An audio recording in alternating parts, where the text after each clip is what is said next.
बेहद सुंदर सजा हुआ रूम, उसमें लगे अलग अलग टिमटिमाती एलईडी बल्ब और कई सारे कैंडल की रोशनी, ऊपर से रात का पूरा दिखाई देता पूर्णिमा का चंद्र, यह सारी चीजें मोनिका को मदहोश किए जा रही थी। राजी रूम सजाकर मैं थोड़ी देर में वापस आता हूँ कहकर मोनिका को उस रूम में अकेला छोड़कर चला गया था।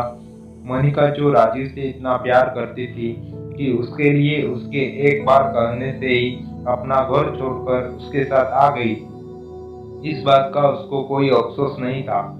मोनिका को अपने सपनों का राजकुमार मिल गया था।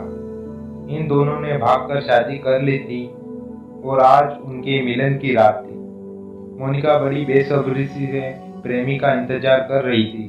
डोरबेल सुनते ही सपनों के अरमान जैसे जाग उठे। उसने सोचा आखिरकार मिलन की वह घड़ी आ गई जिसका उसे कब से इंतजार था। दौड़कर मोनिका ने दरवाजा खोला और जो सामने उसने देखा उससे उसके सारे अरमान धरे के धरे रह गए। दरवाजे पर राजीव खड़ा था, लेकिन अकेला नहीं, वह अपने साथ 8 लोगों को लेकर आया था। वह सभी आदमी थे उसी की उम्र के।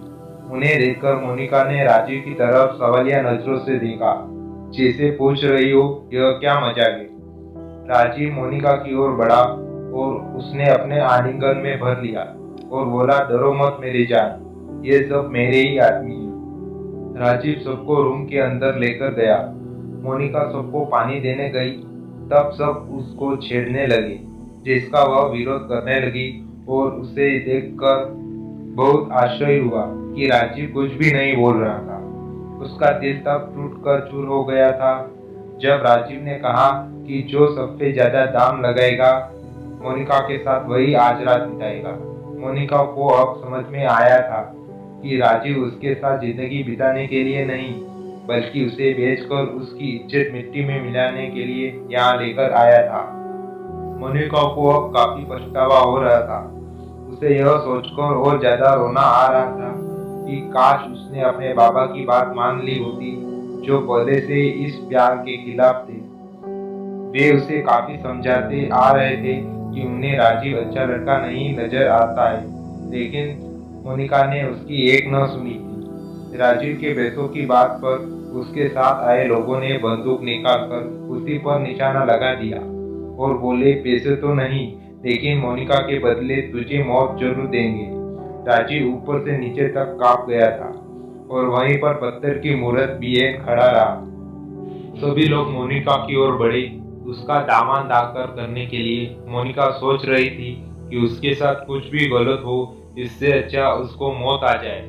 जैसे जैसे लोग उसके करीब बढ़ते जा रहे थे, मोनिका और भी ज्यादा डरती जा रही थी। जब उन लोगों में से एक ने उसकी साड़ी को छुआ ही था कि दरवाजे पर पुलिस की एक टीम ने दस्तक दी, जिसके साथ मोनिका के पिता भी थे, जो मोनिका को तलाशते हुए उसके ठिकाने तक पहुंच गए थे। अपने पिता को देखकर मोनिका को जैसा नया जन्म मिल गया, वो तेजी से दौड़ी और अपने पिता के गले लग गई। सारी बात पता चलने पर उसके पिता की आंखों में खून उतर आया। अगर साथ में पुलिस ना होती तो शायद वह उन लोगों में से किसी की जान ले ही लेते, लेकिन पुलिस ने उन्हें रोक लिया। वो सभी को गिरफ्तार कर लिया, राजीव को भी। दोस्तों, हम प्यार के खिलाफ नहीं है, लेकिन आज के जमाने में जो देखा देखी में या फिल्मी कहानियों को देखकर जिस तरह का प्यार युवा युवतियां करती है, बिना सोचे समझे उसके खिलाफ है।